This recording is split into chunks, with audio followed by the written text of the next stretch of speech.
बिस्मिल्लाहिर्रहमानिर्रहीम, अस्सलामुअलैकुम and a very good morning public. मैं आपको खुश आमदीद कहूँगी। मैं हूँ अर्मिला हसन। उम्मीद करते हैं आप बिल्कुल ठीक ठाक होंगे, मज़े में होंगे, आपकी सुबह अच्छी होगी और आपका जुम्मा मुबारक जी।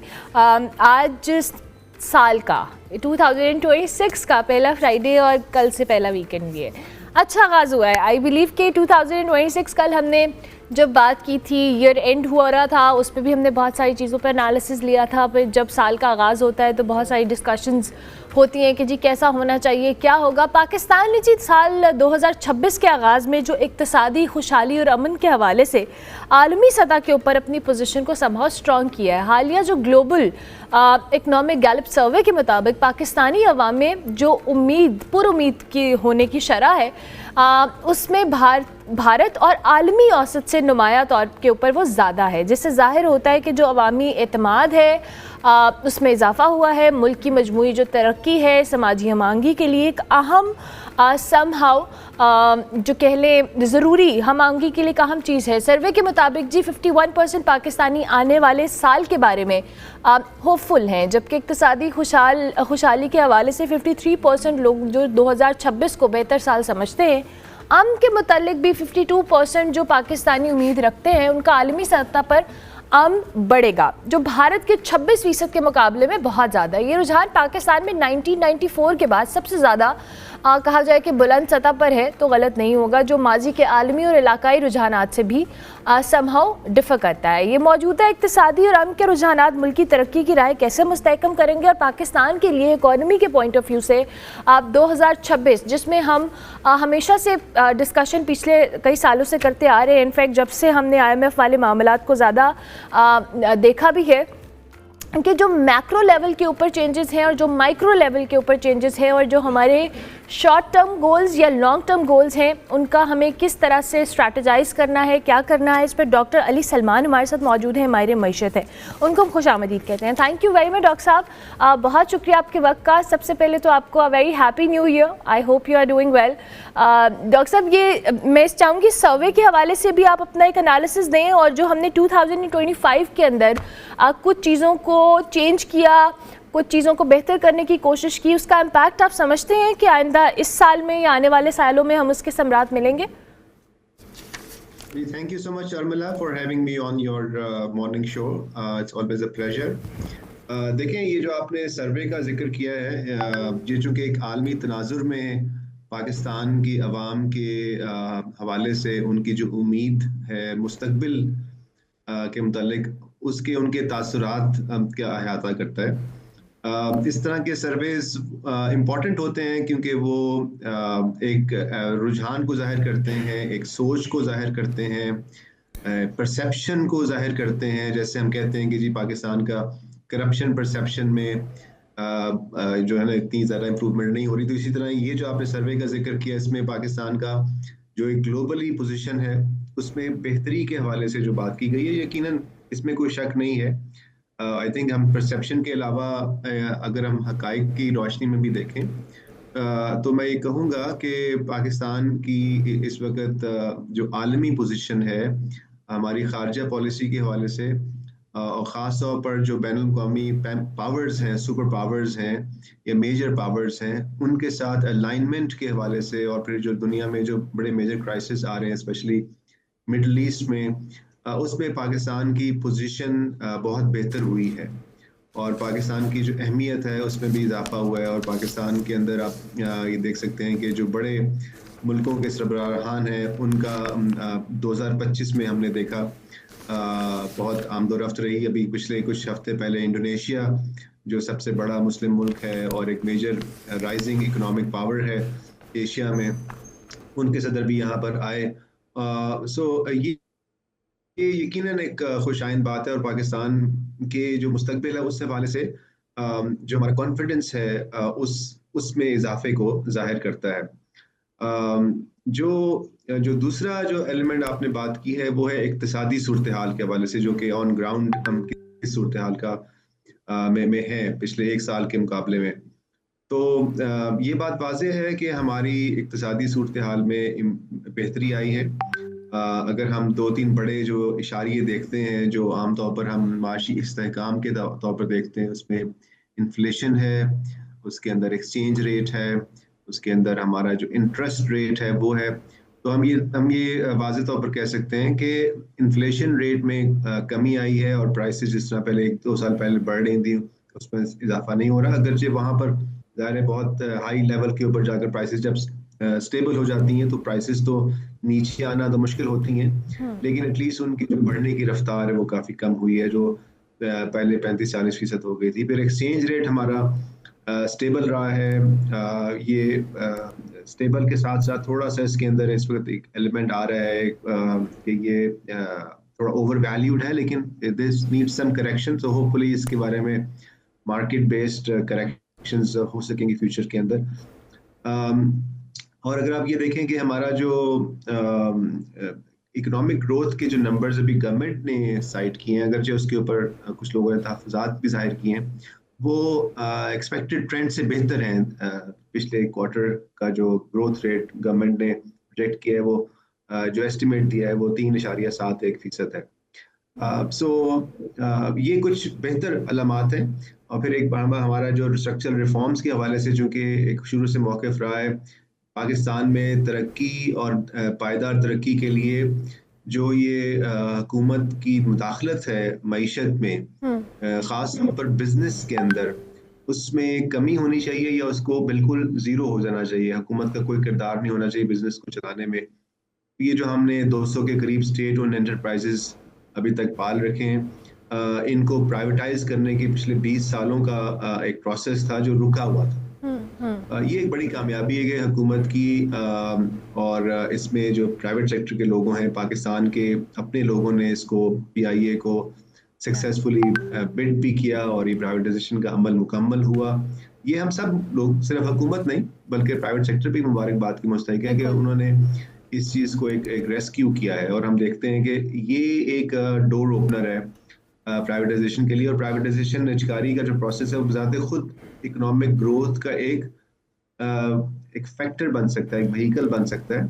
क्योंकि जब देखेंगे हुकूमत के तो हर साल 50-60 अरब रुपए अपने टैक्स पेयर्स मनी से पीआईए को सस्टेन करने में लगा रही थी, और अब इसके मुकाबले में ये होगा कि वो पैसे ख़त्म हो जाएंगे। अगरचे एक बड़ा कर्ज हमने साइड पे पार्क किया है, लेकिन उसको ऑपरेशनली चलाने के लिए हमने वो 50-60 अरब रुपया लगाने के बजाय अब एक प्राइवेट सेक्टर अपना कैपिटल इंजेक्ट कर रहा है, जो अगले 3-4 साल तक करता रहेगा। उसके बाद हमारा जो कौमी फ्लीट है वो भी एक तरह से उसमें उसकी कैपेसिटी में इजाफा होगा। तो ये एक अच्छी, आई थिंक बहुत अच्छी पेशरफ्त है।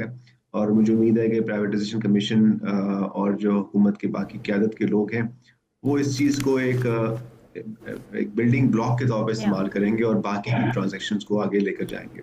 सो ये मेरे इब्तदाई तासुरात हैं, लेकिन हम आपके और डिस्कशन कंटिन्यू करें। डॉक्टर साहब, मैं अब ज़रूर चाहूँगी कि जैसे आपने एक एनालिसिस दिया है कि कुछ अच्छी चीज़ें भी हुई हैं, ज़ाहिर है ये इंडिकेटर्स है, ऑन ग्राउंड सूरत हाल भी बेहतर हुई है।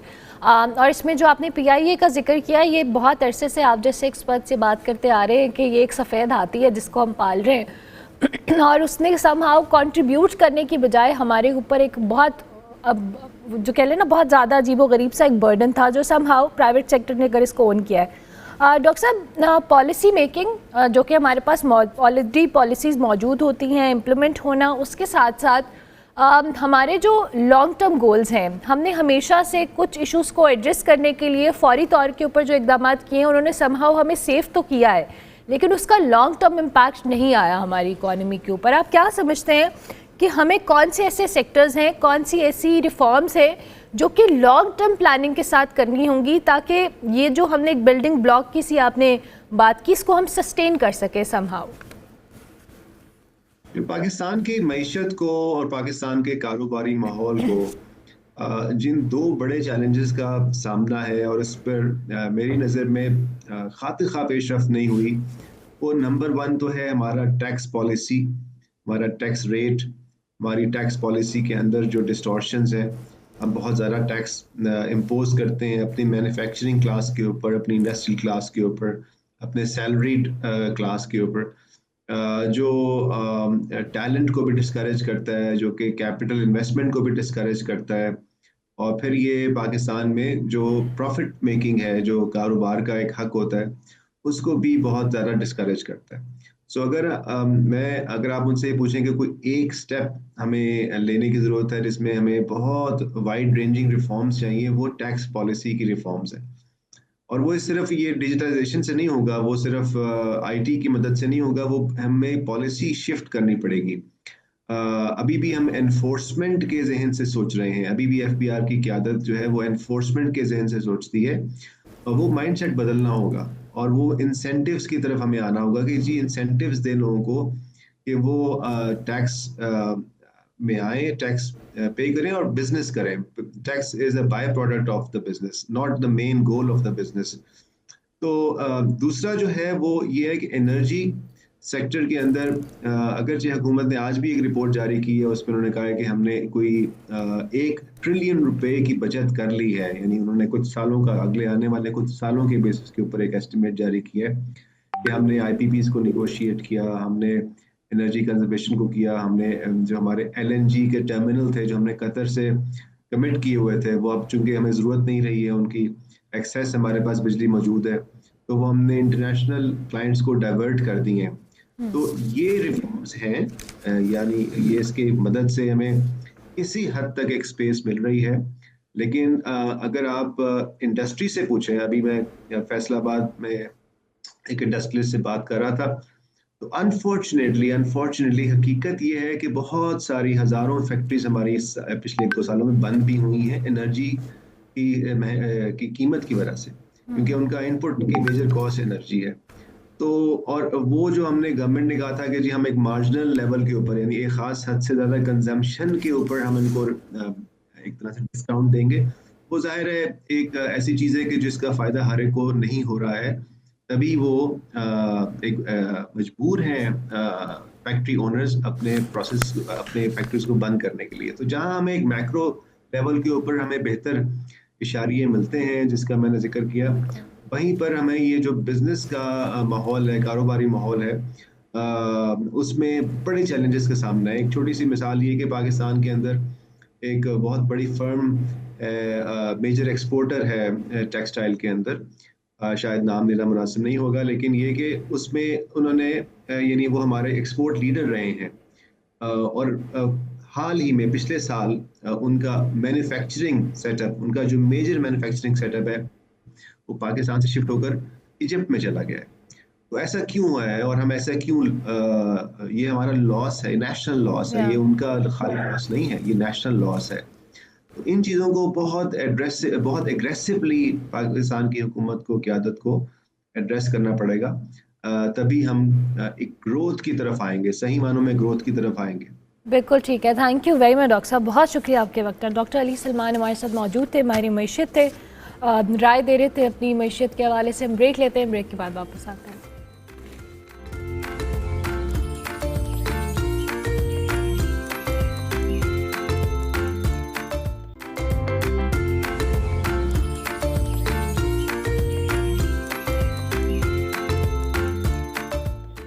Welcome back to good morning public. जी, पाकिस्तान में जो स्पेस साइंस है या रिसर्च है उसके मैदान में साल 2025 एक अहम संग मील की हैसियत रखता है। पाकिस्तान की अगर हम कौमी खलाई एजेंसी स्पाको के हवाले से बात करें तो उसने साल 2025 में 3 बड़े पाकिस्तानी सैटेलाइट्स खला में भेजे। जनवरी 2025 में पाकिस्तान का पहला इलेक्ट्रो ऑप्टिकल सैटेलाइट चीन से खला में भेजा गया। इसी साल जुलाई में पाकिस्तान का एक और रिमोट सेंसिंग सैटेलाइट चीन के लॉन्च सेंटर से खला में भेजा गया, जिसकी बदौलत पाकिस्तान की जो ज़मीनी मुशाहिदाती या ऑब्जर्वेशन पावर है उसमें इजाफा हुआ। अक्टूबर 2025 में स्पार्को ने पाकिस्तान का पहला हाई स्पेक्ट्रिकल सैटेलाइट खला में भेजा, जिसके बाद पाकिस्तान की जो स्पेस में सैटेलाइट्स की तादाद वो 7 हो गई है।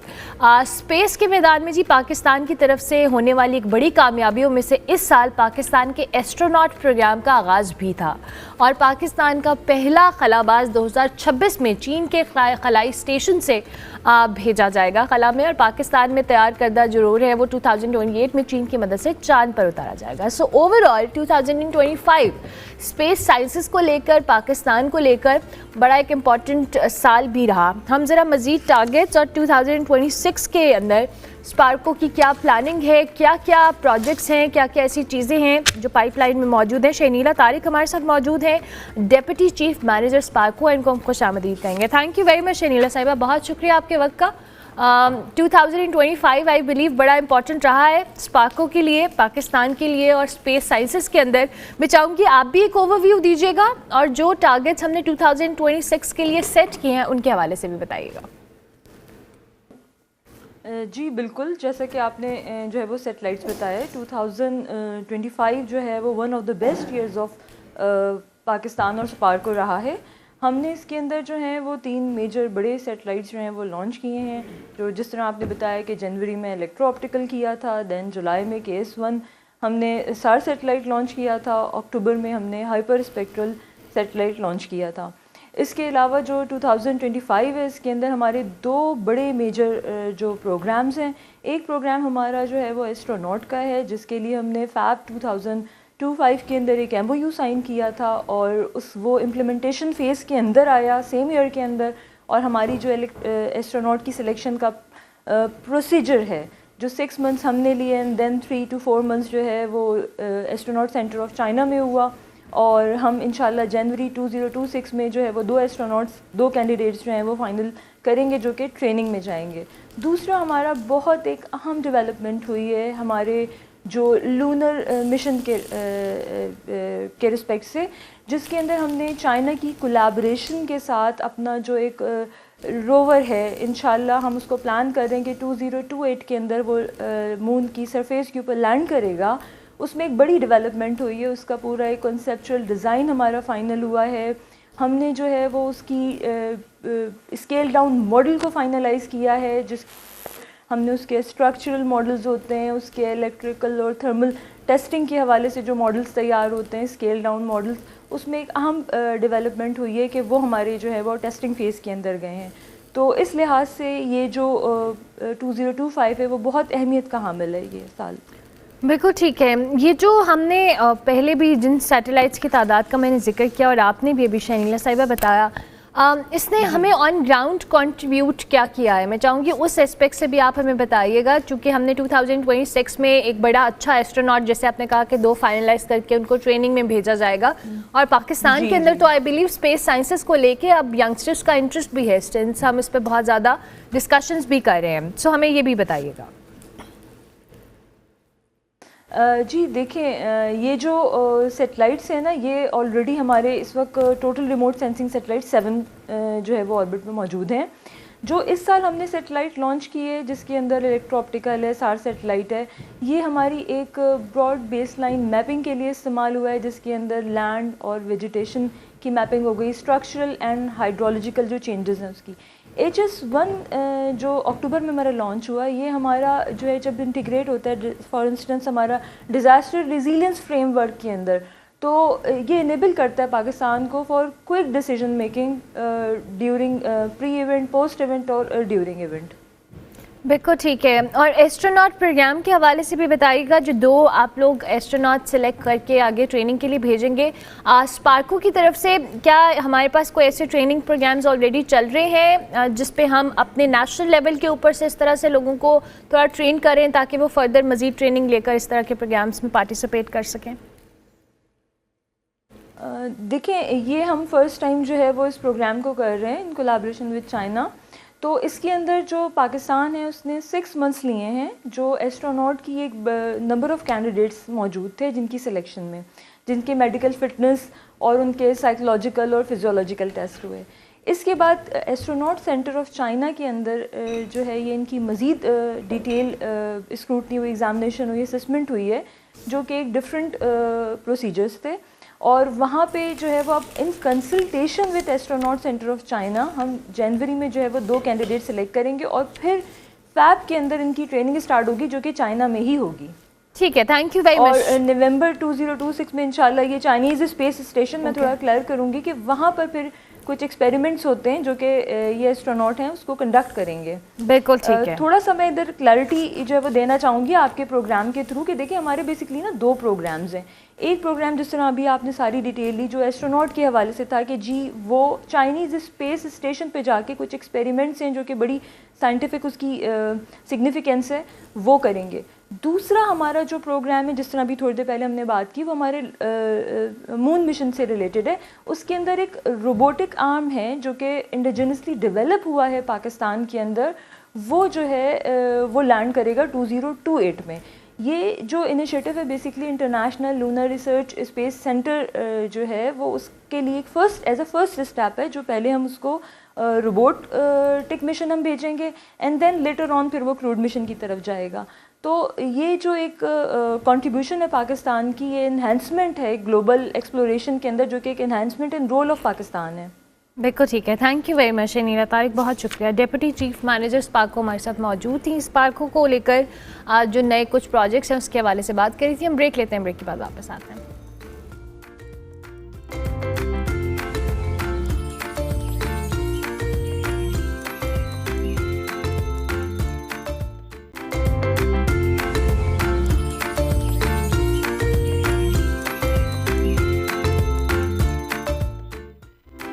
Welcome back to good morning public. जी, साल 2025 इस्लामाबाद के लिए सिक्योरिटी और अमन व अमान के हवाले से एक बहुत इंपॉर्टेंट ईयर साबित हुआ। आलमी जरीदे ने जी इस्लामाबाद को दुनिया के पुरअमन शहरों की फहरिस्त में शामिल करते हुए जराइम में नुमाया कमी को एक्सेप्ट किया है, जहां मजमूई जराइम में 37% और जो संगीन जराइम है उसमें 69% कमी रिकॉर्ड की गई है। रिपोर्ट के मुताबिक जी इस्लामाबाद पुलिस की बर वक्त कार्रवाइयाँ हो, हाई प्रोफाइल केसेस की जो तेज़ रफ्तार इन्वेस्टिगेशन है, जो कि एक मुनज़्ज़म जराइम जिसे हम कहते हैं उसके अगेंस्ट क्रैकडाउन हो, गैर कानूनी असलहा हो, मंशियात के ख़िलाफ़ भरपूर मुहिमात हों और शहरियों से बराह रास्त राबते ने इस बेहतरी में बड़ा इंपॉर्टेंट रोल प्ले किया है। ये जो स्टैटिस्टिक्स हैं एक ऐसे वक्त में सामने आए हैं जब खित्ते के कई बड़े शहर जो अमन व अमान के चैलेंजेस से दो चार हैं। इस्लामाबाद पुलिस के लिए ये कैसे मुमकिन हुआ, मुस्तकबिल के लिए इस्लामाबाद पुलिस के अहदाफ क्या हैं, हम ये जानने की कोशिश करेंगे। हमारे साथ मोहम्मद उस्मान तारिक भट्ट मौजूद हैं, एसएसपी इन्वेस्टिगेशन इस्लामाबाद हैं, उनको खुशामदीद करेंगे। Thank you very much sir, बहुत शुक्रिया आपके वक्त का।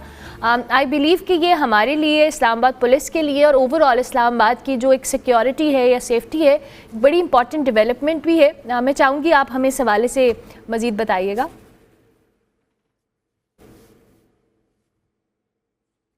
उस्मान भट्ट साहब, आई बिलीव आपका माइक म्यूट है, आप इसको अनम्यूट कर लीजिएगा प्लीज़। जी thank you so very much Urmila, अपने शो में मदऊ करने के लिए। जी बिल्कुल, जैसा कि आपने अपने इंट्रो में फरमाया कि इस साल जो साल 2025 मुकम्मल हुआ है, ये इस्लामाबाद पुलिस के हवाले से एक नहायत कामयाबी का साल है।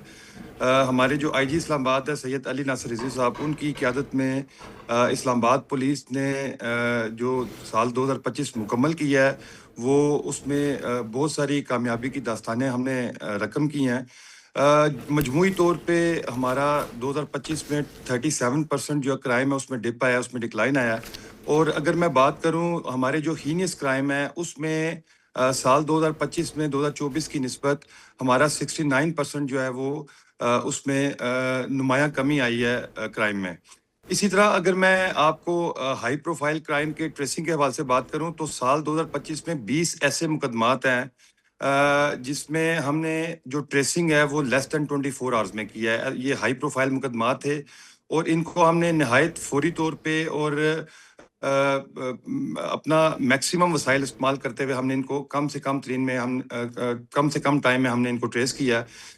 इसी तरह हमने साल 2025 में टोटल 23,683 मुल्ज़मान को गिरफ्तार करके उनके कब्जे से 2 अरब रुपए से ज़ायद मालियत का माल मसरूका भी हमने बरामद किया।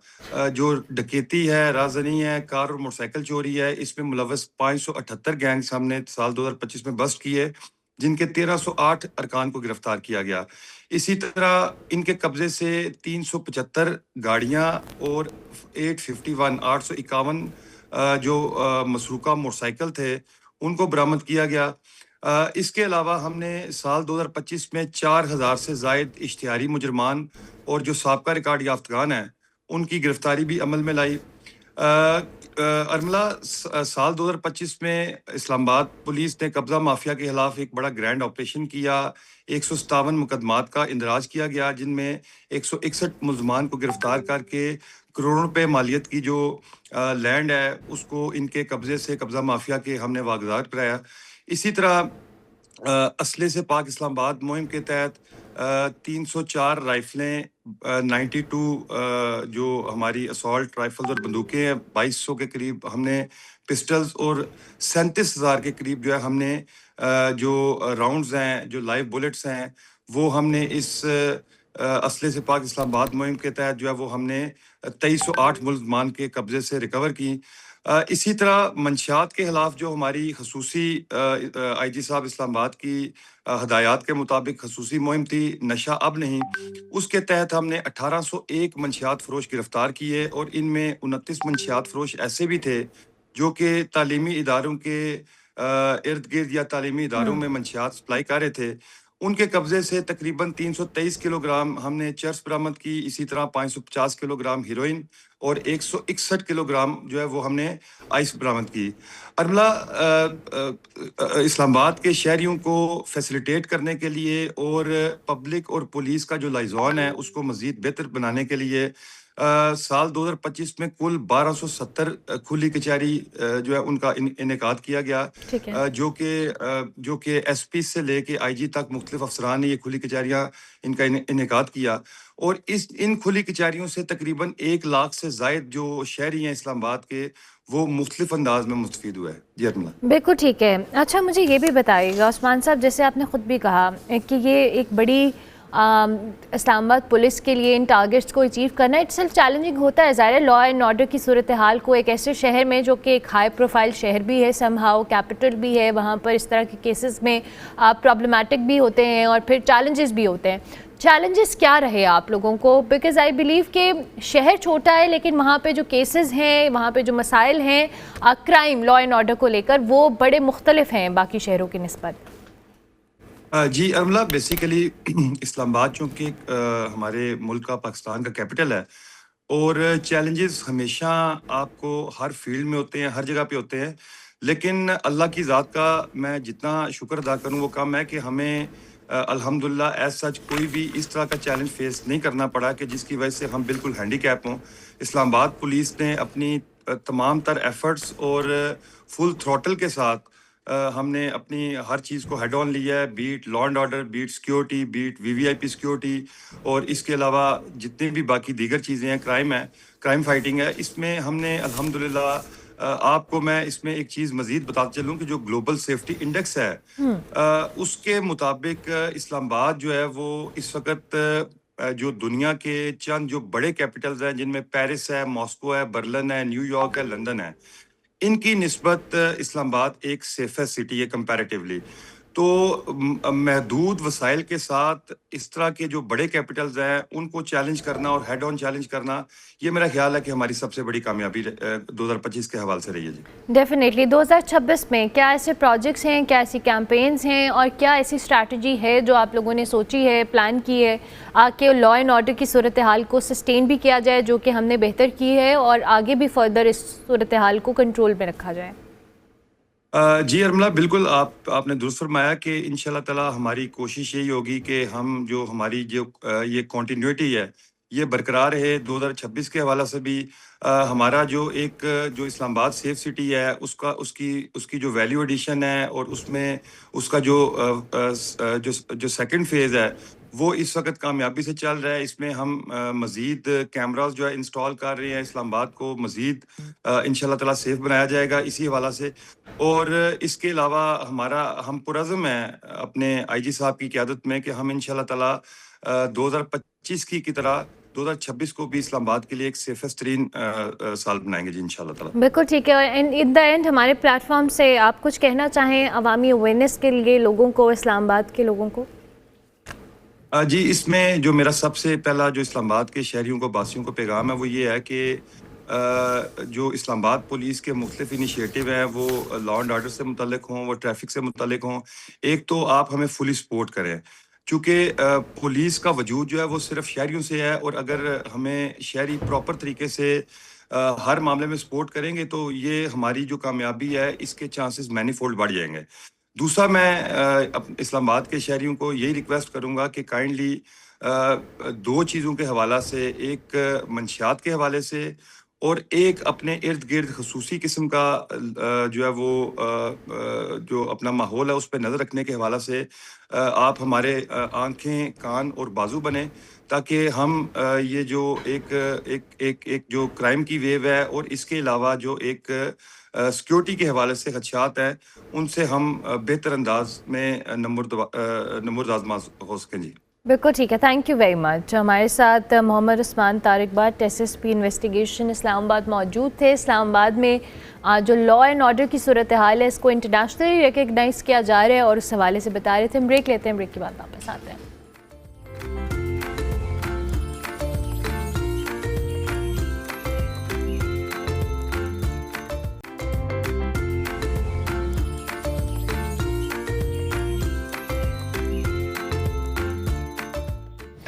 Welcome back to good morning public. जी अब हम बात करेंगे कुछ मौसीकी पर। आज हम एक ऐसे अहद में सांस ले रहे हैं समहाउ जहाँ घंटों पर मुश्तमिल जो प्लेलिस्ट्स हैं वो बनाना आम हो चुका है। हर फर्द अपनी पसंद के मुताबिक, अपने ज़ौक़ के मुताबिक मौसीकी सुनने का ख्वाहिशमंद होता है। लेकिन इस जदीद दौर में एक मुनफरिद लेकिन निस्बतन नई ऑडियो सीरीज़ सामीन की तवज्जो अपनी जानिब खींच रही है और वो हमें इस बात पर गौर करने पर मजबूर भी कर रही है कि साउथ एशिया में आवाज़ हो, मौसीकी हो और मानी को किस जाविये से समझा और महसूस किया जाता है। हम बात कर रहे हैं साउंड निग नामी जो प्लेटफॉर्म है जो अपनी ऑडियो सीरीज़ के ज़रिए मौसीकी हो, जो इस्लामी फ़नून है उससे मुतल्लिक हो, उर्दू अंग्रेज़ी ज़बान में मौजूद तकरीबन फरामोश शुदा जो तहरीरी ज़ख़ीरे हैं इसको असर नौ दरियाफ़्त कर रहा है। सीरीज़ में जो शामिल मज़ामीन में शनाख्त हो, आपका हेरिटेज हो, तख़य्युल हो, इसमें अहम मौज़ूआत के गिर्द घूमते हैं। इस रिसर्च और जो तख्लीकी मंसूबे हैं इसकी तरतीब हो, पेशकश हो कोलंबिया यूनिवर्सिटी से वाबस्ता अवार्ड याफ्ता जर्नलिस्ट और पीएचडी स्कॉलर अली राज ने की है, जिनकी रिसर्च जो है जी बरे सग़ीर की जो इस्लामिक रवायात में आवाज़ हो, जमालियात की फ़िक्री तारीख़ हो, उस पर मरकूज़ है। ये ऑडियो सीरीज़ यूट्यूब, स्पॉटिफ़ाई और इसके साथ साथ एप्पल पॉडकास्ट पर भी दस्तयाब है, जिससे अब तक 2 सीरीज़ और मजमूई तौर पर 20 एक साथ पेश की जा चुकी हैं। इस वक्त अली राज हमारे साथ मौजूद है, उनको हम खुशामदीद कहेंगे। थैंक यू वेरी मच जी, बहुत शुक्रिया आपके वक्त का। Very good morning, I hope you are doing well. हमें ज़रा बताएं सीरीज़ के हवाले से ये जो आइडिया था इसको आपने कैसे एग्जीक्यूट किया? गुड मॉर्निंग अर्मिला, बहुत बहुत शुक्रिया मुझे मदऊ करने के लिए प्रोग्राम में। ये सीरीज़ जो है जिसका नाम साउंडिंग बोर्ड है, ये मैंने कंसीव किया था आज से कई साल पहले जब मैं अपना पीएचडी का सफ़र का आगाज़ कर रहा था कोलंबिया यूनिवर्सिटी में। और जैसे आपने बताया कि मेरी तहकीक का जो मौजू है वो बरसग़ीर में मुसलमानों की इल्मी रिवायत है, उसमें ज़बान का तसव्वुर, मौसीकी का तसव्वुर क्या था, हम किस तरह इसको देखते थे।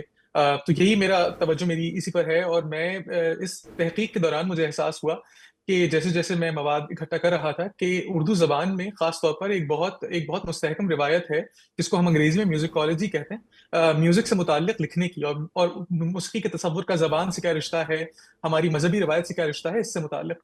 तो मुझे महसूस हुआ कि इसको सामने लाना चाहिए और हमारे नौजवानों को तजस्सुस भी बहुत है अपने विरसे को से हमाहंग होने के लिए। तो ये एक काविश इस सिलसिले में है कि किस तरह हमारे माज़ी से दोबारा कनेक्ट किया जाए और देखा जाए कि पहले हम किन मसाइल से दो-चार थे, किन सवालात पर अपनी तवज्जो मरकूज़ कर रहे थे और कैसे हम उसमें से एक नई राह निकाल सकते हैं अपने लिए। अच्छा अली साहब, ये भी बताइएगा, जैसे आपने ख़ुद भी कहा कि यंगस्टर्स को इंटरेस्ट है, बट ये जो म्यूज़िकोलॉजी है जिसमें आपने कहा कि लिखना, हम म्यूज़िक को सिर्फ सुनने की हद तक लिमिट कर देते हैं कि एक शख्स ज़ौक़ रखता है, वो क्लासिकल मौसीकी सुनना चाहता है, नई जनरेशन का और तरीके का ज़ौक़ है। लेकिन जिस सीरीज़ की या जिस म्यूज़िकोलॉजी की आप बात करें ये बड़ी डिफरेंट भी है, ये समहाउ एक हेरिटेज के तौर पे कंसिडर की जाती है। इसमें इंटरेस्ट और ये बताना कि सिर्फ सुनने की हद तक नहीं, हमारी एक ऐसी जो कल्चर से वाबस्ता भी ऐसी चीज़ें हैं जिनको हमें रिवाइव करना है, प्रिजर्व करना है। जी हाँ, ये बहुत दिलचस्प सवाल है अर्मिला, और आपने लफ्ज़ ज़ौक़ का जिक्र किया तो असल बात ये है कि हमारे यहाँ आप देखेंगी कि मौसीकी तो एक बहुत महदूद दायरे को कवर करता है, ये लफ्ज़, जिसमें ज़्यादातर फिल्मी गीत हैं या पॉप म्यूज़िक जिसको हम कहते हैं, ज़्यादा से ज़्यादा गज़ल है या क्लासिकल म्यूज़िक है। लेकिन एक बहुत बड़ी रिवायत है हमारे यहाँ सौती फ़नून की, जिनको हम साउंड आर्ट्स कहते हैं अंग्रेज़ी ज़बान में, जो मुताल्लिक़ हैं तौहीद से, कुरान मजीद के मोजिज़े से, मोहम्मद वाले मोहम्मद की मिदहत से, और अपनी अल्फाज हम सब वाक़िफ़ हैं इनसे, नात ख़वानी है, हमद ख़वानी है, मनक़बत है, नौहा है, सलाम है, और ये हमारे यहाँ बहुत बहुत एक इनका एक बहुत एक रिच कल्चर है। तो ये भी एक हमारा विरसा है जिसको हमें समझना चाहिए, और इनका आपस में एक रब्त है इन चीज़ों का।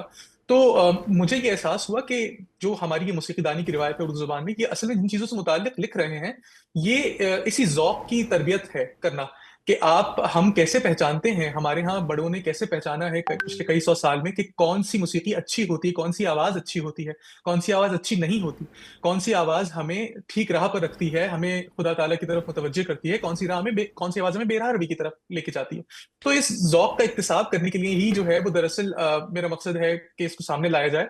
और जब आप इसको सुनेंगे तो आप देखेंगे कि इसमें बहुत ये शायद बहुत ज़्यादा दक़ीक़ कुछ मसाइल लग रहे होंगे, लेकिन बहुत छोटी-छोटी सी बातें इसमें होती हैं। जैसे नात ख़वानी की तारीख़ है, या हमारे यहाँ मौसीकी में एकदम हारमोनियम आ गया और हारमोनियम का इस्तेमाल शुरू हो गया, तो लोगों ने उसकी मुखालफ़त की। तो जब आप इसको सुनते हैं तो आपको एहसास होता है कि असल में क्या-क्या सवालात हैं जो हमारे बड़ों के ज़हन में थे, जिन सब ने इस पूरे रिवायत की आबियारी की है, तो उसके तहत या उसकी रोशनी में हम बेहतर समझ सकते हैं, बेहतर एप्रिशिएट कर सकते हैं अपने आर्ट को। तो ये मकसद है इस राइटिंग का। That's interesting. अच्छा, ये तो आपने राइटिंग की बात की, बहुत सारे ऐसे इंस्ट्रूमेंट्स भी हैं आई बिलीव जो टाइम के साथ साथ कुछ हैं और कुछ हम उसको संभालने की कोशिश कर रहे हैं, बट वही बातें कि बहुत कम लोग रह गए हैं। मैं चाहूँगी इंस्ट्रूमेंट्स के हवाले से भी अगर आपकी रिसर्च क्या कहती है, और आपने इसको प्रिजर्व करने के लिए इसकी राइटिंग्स को लेकर क्या एनालिसिस किया अपना? जी हाँ, ये बहुत दिलचस्प चीज़ की तरफ आपने इशारा किया है। इंस्ट्रूमेंट्स का असल में मसला हमारे यहाँ जो इसके बेहतर एक्सपर्ट्स हैं वो बता सकते हैं आपको, क्लासिकल म्यूज़िक में हमारे यहाँ पाकिस्तान में और भारत में भी अब उनकी तादाद कम होती जा रही है, उन इंस्ट्रूमेंटलिस्ट की, और उसकी कई वजूहात हैं। उनके बच्चे जो ज़ाहिर खानवादे थे जो मुंसलिक थे इस मौसीकी से, वो आहिस्ता-आहिस्ता करके दूर हो रहे हैं इससे, क्योंकि रोज़गार नहीं मिलता है उनको बाकायदा। तो इसमें चंद एक साज़ हैं जिनकी तरफ मैंने तवज्जो देने की कोशिश की है। एक तो ये हारमोनियम का, जैसे मैंने ज़िक्र किया कि इसको जब आया था ये तो बिल्कुल एक वबा की तौर पर देख रहे थे और कह रहे थे ये बिगाड़ देगा हमारी मौसीकी को। उसके अलावा एक हमारा बहुत खूबसूरत साज़ है सारंगी, और अब उसके बजाने वाले भी पाकिस्तान में 2 से 3 रह गए हैं, जो कि बहुत मुश्किल साज़ है उसको मास्टर करना, उसको उसमें एक्सपर्टीज़ इख्तियार करना। तो एक बहुत मशहूर सारंगी नवाज़ थे उस्ताद बुंदू खान, जो पाकिस्तान हिजरत करके दिल्ली से तशरीफ़ लाए, और बहुत मशहूर है कि पंडित जवाहरलाल नेहरू ने बहुत रोकने की उनको कोशिश की, और ग़ालिबन हमारे वज़ीर-ए-आज़म को ख़त भी लिखा लियाक़त अली ख़ान साहब को कि अगर तुम उसको वापस नहीं भेज सकते बुंदू खान को, कम से कम उनकी रिकॉर्डिंग्स हमें भेज दिया करना। तो इतनी मोहब्बत थी सबको उनके फ़न से, और आज उनका खानवादा बहुत बुरे हालात में है, ज़ाहिर है उनको उस तरह की पज़ीराई नहीं मिलती। तो यहाँ पर भी उनकी सारंगी को सामने लाने का मकसद एक तो ये है कि ज़रूर कि हमारी तवज्जो हो उन आर्ट्स पर, उन साज़ों पर, जो कि अब आहिस्ता-आहिस्ता नापैद होते जा रहे हैं। लेकिन उससे ज़्यादा अहम बात ये है कि उस साज़ की अहमियत क्या है हिंद इस्लामी तहज़ीब में? क्यों सारंगी बजाई जाए? क्यों सारंगी सुनी जाए? वो किस तरह हमें बेहतर इंसान बनने, बेहतर मुसलमान बनने में मदद करती है? अगर नहीं करती तो बेकार है वो साज़ हमारे लिए। तो दरअसल ये है मकसद इसको सामने लाने का। Very interesting. अच्छा, एक और सवाल जो आप ही की बात से आई बिलीव के कनेक्ट भी करेगा। हमारे यहाँ हमारे बहुत बड़े बड़े लेजेंड हैं भी और गुजरे भी हैं, जिनकी मौसीकी या जिनके काम के जो कॉपीराइट्स का इशू है वो अभी तक एग्जिस्ट करता है। इंटरनेशनली कॉपीराइट्स एक आर्टिस्ट का, एक मौसीकार का, या किसी भी तरह की फील्ड से ताल्लुक़ रखने वाले शख्स का, आर्टिस्ट का बड़ा इम्पॉर्टेंट एक पार्ट होता है उसके काम का, या जो आगे वो कैरी ऑन करेगा या लेगेसी के तौर पे छोड़ेगा। बट अनफॉर्चुनेटली पाकिस्तान के अंदर ये कॉपीराइट्स का इशू अभी भी एग्जिस्ट करता है। इवन हमने बड़े बड़े अपने लेजेंड्स देखे हैं जो गुजरे हैं, स्टिल दे आर स्ट्रगलिंग, उनकी जनरेशन स्ट्रगल कर रही है इस मामले में। बिल्कुल सही फरमा रही हैं। और ये कॉपीराइट का इशू जो है ये अभी बहुत साल से बरकरार है। एक तो उसकी बुनियादी वजह मतलब ये है कि अब वो जो रिवायती अंग्रेजी में जिसको हम कहें कि डिस्ट्रीब्यूशन नेटवर्क्स थे मौसीकी के, अब वो ऐसा ऐसा खत्म हो गए। कोई कैसेट नहीं खरीदता है जाके, कोई सीडी नहीं खरीदता है जाके। अब हम इंटरनेट पर कंज्यूम करते हैं इसको, तो कोई यूट्यूब पर कर रहा है, तो कोई डाउनलोड करके कर रहा है, तो वो उसका जो जिसका हक है उसकी अर्निंग में, वो उस तक नहीं पहुंचता कभी भी हिस्सा। और बेशक जो कंपनीज थी जो ये इस बिजनेस से वाबस्ता थी पाकिस्तान में, वो एक एक करके जा चुकी हैं। तो जब एक रह गई हैं, वो बड़ी कोशिश करते हैं कि अपने कॉपीराइट्स को इन्फोर्स करें। अब जाहिर है वो डॉक्यूमेंट्स जिस ज़माने में साइन हुए हैं उसमें बहुत सारी पेचीदगियाँ हैं, वो इतना स्ट्रेट फॉरवर्ड मामला है नहीं। अक्सर औक़ात हमने देखा ऐसा होता है, कोई पाकिस्तानी कव्वाली है, कोई पाकिस्तानी रिवायती कोई बंदिश है जो भारतीय किसी फ़िल्म में इस्तेमाल हो जाती है और वो कॉपीराइट लेबल जो जिसके पास है, तो वो लेबल उससे फ़ायदा उठाता है, लेकिन फैमिली तक कुछ नहीं पहुँचा है अभी तक उसका सिलसिला। मैं ज़ाती तौर पर इस कॉपीराइट के पूरे रिजीम से बहुत कंफर्टेबल नहीं हूँ और उसकी वजह भी यही है कि मैंने देखा कि ये हमारे यहाँ जो ये जैसे मैंने आपको आपके साथ सौती उलूम का ज़िक्र किया हमारे यहाँ, मतलब तिलावत कुरान हो, चाहे नात ख़्वानी हो, हम्द हो, नौहा सलाम, मरसिया, इसमें कॉपीराइट का कोई एज़ सच एनफोर्समेंट या तसव्वुर है नहीं। सब एक खानवादी की, एक तसव्वुर की खिदमत कर रहे हैं और उसी से सबको अपना रोज़गार मिलता है। कोई शिकायत नहीं करता कि तुमने मेरी नात पढ़ ली या तुमने मेरी मनक़बत उचक ली, लेकिन फिर भी उनके चूल्हे जल रहे हैं, तो किसी कहीं से तो आता है वो रिस्क। तो मेरा ख्याल है कि इसको इस तरह देखा जाए, क्योंकि मुझे समझ में आया ओवर द इयर्स, मैं कॉपीराइट पर कई साल से सोच रहा हूँ, लिख रहा हूँ इसके मुताल्लिक, आप इसको पूरी तरह एक रिवायती सेंस में इन्फोर्स कर नहीं सकते। आज तो बहुत आसान है, जो नौजवान म्यूजिक बना रहे हैं उसमें कॉपीराइट का सिलसिला निस्बतन सादा है। आप देखेंगे टीवी पर म्यूजिक शोज चलते हैं, स्पॉटिफाई है, यूट्यूब है, यहाँ पर कॉपीराइट अपने म्यूजिक से पैसे कमाना एक बहुत स्ट्रेट फॉरवर्ड सिलसिला है। लेकिन जब आप रिवायत में जाकर के, पुरानी चीजों में जाकर के इसको इन्फोर्स करेंगे, तो फिर आपको हमेशा किसी न किसी का हक जो है वो उस पर डाका पड़ता हुआ नजर आएगा। You're so right। वैसे you're so right, आपने सही बात की कि नए आर्टिस्ट के लिए समहाउ ये चीज़ें बड़ी कन्वीनियंट है, बट पुराने आर्टिस्ट या जो उनकी फैमिलीज़ हैं वो समहाउ इसमें स्ट्रगल करती हैं। अच्छा, मेरा आखिरी सवाल, जो आपने कोलंबिया यूनिवर्सिटी का जिक्र भी किया, हमारे बहुत सारे लेजेंड्स हैं जिसमें उस्ताद नुसरत फ़तेह अली ख़ान का भी हम जिक्र करेंगे, जिनके ऊपर बहुत एक वास्ट रिसर्च भी हुई है उनके काम के ऊपर। इंटरनेशनल यूनिवर्सिटीज़ के अंदर उनका डेटा, उनके सारे काम, उनकी रिकॉर्डिंग सब मौजूद है। उन आर्काइव्स तक एक्सेस, आप आई एम श्योर कि आपने इस पे काम किया है तो होगी, लेकिन बहुत सारे ऐसे इंटरनेशनल स्टूडेंट्स होंगे जो ये जानना चाहते हैं, और इवन यहाँ पे भी जो लोग उन पे काम करते हैं, उनको फॉलो करते हैं, ये जो आर्काइव्स तक मामला है अप्रोच का, ये सारी चीज़ें क्या कन्वीनियंट है स्टूडेंट्स के लिए?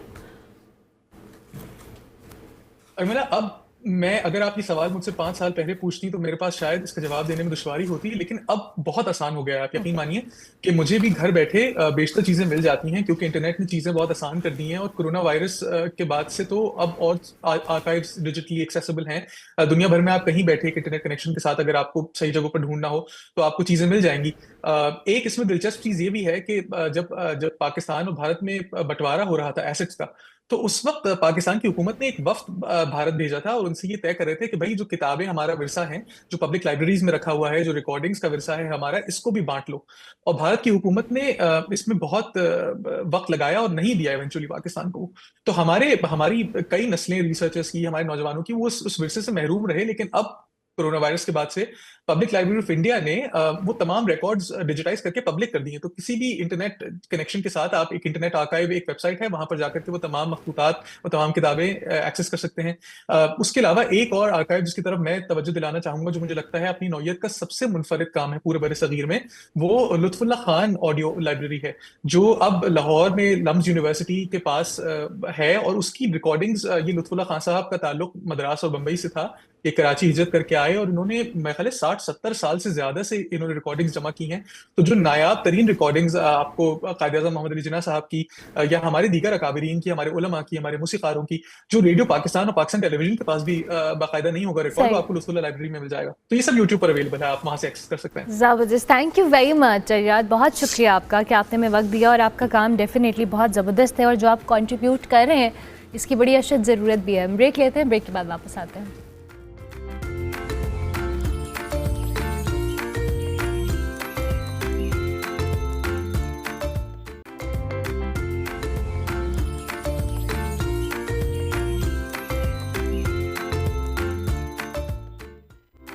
Welcome back to good morning public जी। ब्रेक के बाद वापस आ गए। सर्दियों का मौसम है, शदीद सर्दी पड़ी है अभी तो, क्योंकि हमने देखा है कि लेट आई है सर्दी, लेकिन धुंध और शदीद ठंड के बायस जो आग के करीब बैठना, हीटर का इस्तेमाल करना एक मामूल बन जाता है। और बहुत सारे लोग ख़ास तौर पे घरों और दफातर में वक्ती तौर पर तो ये सहूलत सर्दी से निजात देती है, मगर एहतियात के बगैर अगर इसको इस्तेमाल किया जाए तो हीटर्स और अंगीठियाँ जो हम इस्तेमाल करते हैं खामोश मगर जानलेवा ख़तरा भी साबित हो सकती हैं। हीटर से हम सब जानते हैं कार्बन मोनोऑक्साइड हो, धुआं हो, जहरीली ज़रात हो, ख़ास तौर पर बंद कमरों में सांस लेने, दिल और आसाबी निज़ाम को शदीद संभाव नुकसान पहुंचा सकते हैं। हर साल सर्दियों में गैस लीकेज हो, दम घुटना हो, हीटर के हादसात जो है या वाक़यात जो हैं वो रिपोर्ट होते हैं, जिनमें ख़वातीन, बच्चे, बुज़ुर्ग सबसे ज़्यादा मुतासर होते हैं। अब सवाल ये है कि हम सर्दी से बचाव के नाम के ऊपर तो ये कर रहे हैं, लेकिन ये हमारी सेहत को, हमारी ज़िंदगी को किस गैर ज़रूरी ख़तरे में डाल सकता है, इसके अल्टरनेट्स क्या है और क्या एहतियाती तदाबीर हम इख्तियार कर सकते हैं।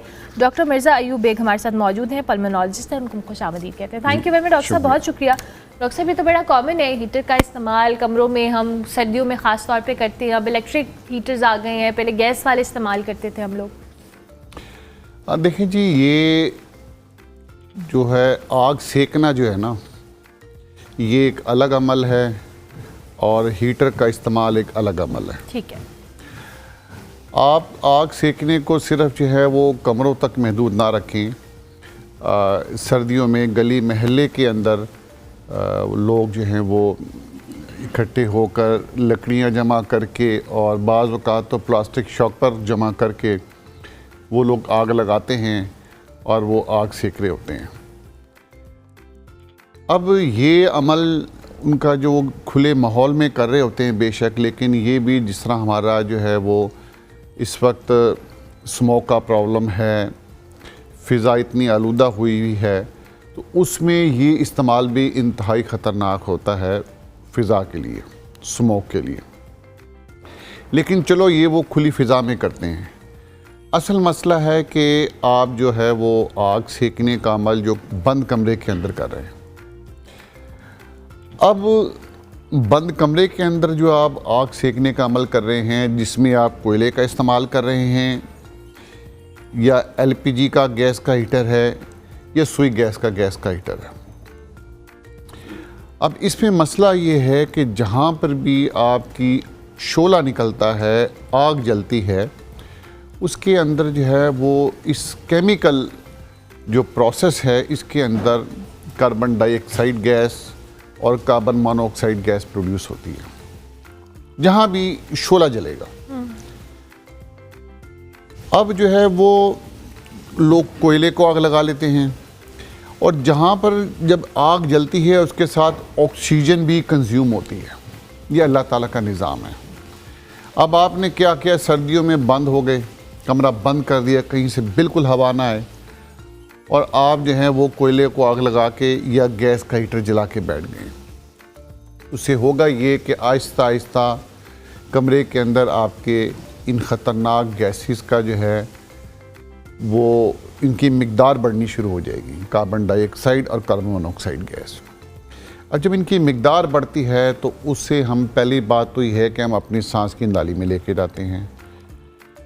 पहले ही इतनी पोल्यूशन है, एयर क्वालिटी इंडेक्स इतना पुअर है, तो वो कार्बन मोनोऑक्साइड गैस हमारे फेफड़ों में जाती है। और इसके अलावा आप क्या बर्न कर रहे हैं, अगर आप कोयला बर्न कर रहे हैं तो उसके साथ पार्टिकुलेट मैटर भी पैदा हो रहे हैं, जो कि हमने कई दफ़ा स्मोक में बयान किया है कि गैसेस तो होती हैं लेकिन पार्टिकुलेट मैटर, कार्बन से ऐसे बारीक ज़र्रे पैदा होते हैं जो कि इंतहाई ख़तरनाक हैं हमारी फेफड़ों के लिए और हमारी इंसानी सेहत के लिए। अब वो तमाम पार्टिकुलेट मैटर भी हमारे अंदर जा रहे हैं, कार्बन मोनोऑक्साइड गैस भी अंदर जा रही है हमारे, वो जाके हमारे असाबी निज़ाम को मुतासिर कर रही है, लोगों को सर में दर्द महसूस होता है। अच्छा, इसमें एक और ख़तरनाक काम ये होता है, जो कार्बन मोनोऑक्साइड गैस है वो आपके खून में जाकर इस तरह का अमल करती है कि आपके खून में ऑक्सीजन शामिल नहीं हो सकती। अब जो दिल के मरीज़ हैं, ब्लड प्रेशर के मरीज़ हैं या फालिज के मरीज़ हैं, उनको क्या होगा कि उनकी बेशक खून की नालियां अगर मुकम्मल बंद नहीं हैं, आधी बंद हैं, तो उनके अंदर ऐसा असर पैदा होगा कि उनको दिल का अटैक हो सकता है, उनको फालिज हो सकता है या ब्लड प्रेशर बढ़ जाता है। तो ये बंद कमरे के अंदर कोयले को आग लगाना या लकड़ी को आग लगा के जो पैदा करना, ये इंतहाई ख़तरनाक अमल है। दूसरा आ जाता है आप गैस का चूल्हा, जिसे सुई गैस कहते हैं या एलपीजी कहते हैं। अच्छा, इसमें भी जो आप आग लगाते हैं, इसमें जो है ना वो साइंस के या जो जिन्होंने रिसर्च की है उनके दो मुख्तलिफ नज़रियात हैं। कुछ कहते हैं कि इसमें गैसेस पैदा होती हैं, ये ख़तरनाक अमल है। कुछ ये कहते हैं ये इतना ख़तरनाक अमल नहीं है। ठीक है। लेकिन फिर भी आप बंद कमरे में जब जलाते हैं तो उसमें गैस तो पैदा हो रही है, बिल्कुल। और जब गैस पैदा हो रही है, आपने कमरे को बंद किया हुआ है, वेंटिलेशन का कोई निज़ाम नहीं है, तो वो गैस भी आहिस्ता आहिस्ता आपको मुतासिर कर रही है। मरीज़ इन दिनों में हमारे पास आएंगे, डॉक्टर साहब ब्लड प्रेशर की दवाई ले रहे हैं, ब्लड प्रेशर ठीक नहीं हो रहा।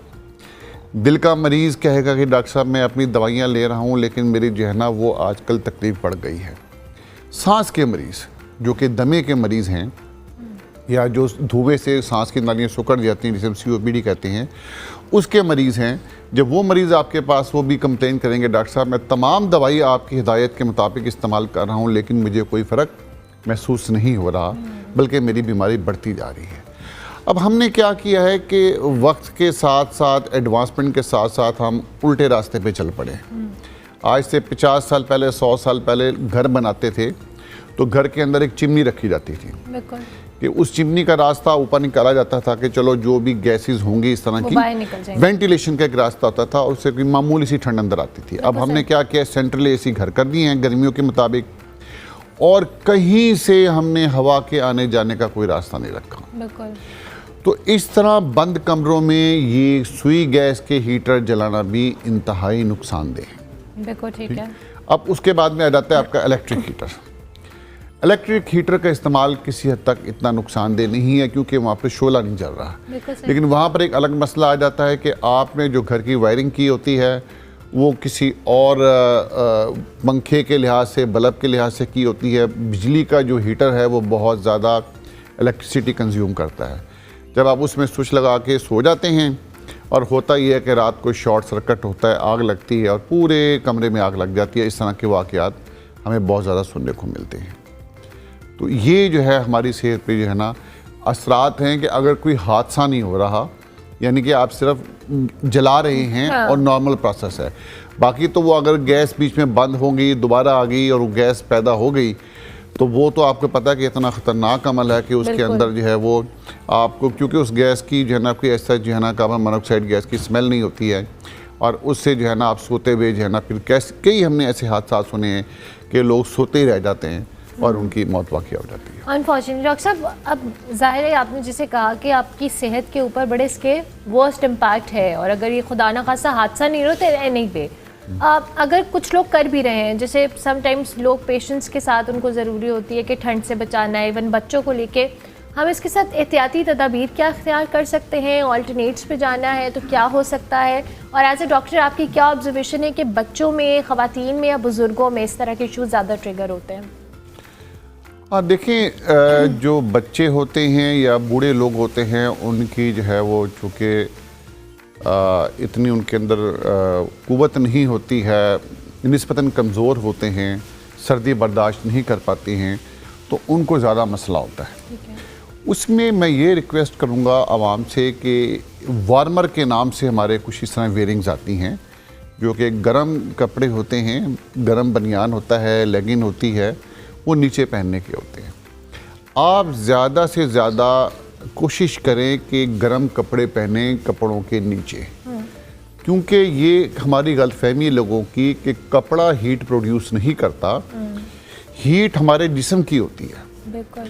हमने सिर्फ कपड़े जो होते हैं वो इस तरह के ऊन के ऐसे कपड़े बनाने होते हैं कि जो कि हीट को बाहर जाने से रोकें और वो हमारे जिस्म को गर्म रखें। बिल्कुल सही। तो जो इसे कहते हैं ना कि आप ये जो वार्मर हैं, वार्मर का इस्तेमाल करें, या जिस तरह हमारे देसी लोग चादर इस्तेमाल करते हैं वो चादर इस्तेमाल करें, कॉटन की चादर, जो ऊन की चादर होती है उसको इस्तेमाल करें, कोई हर्ज नहीं है, ठीक है।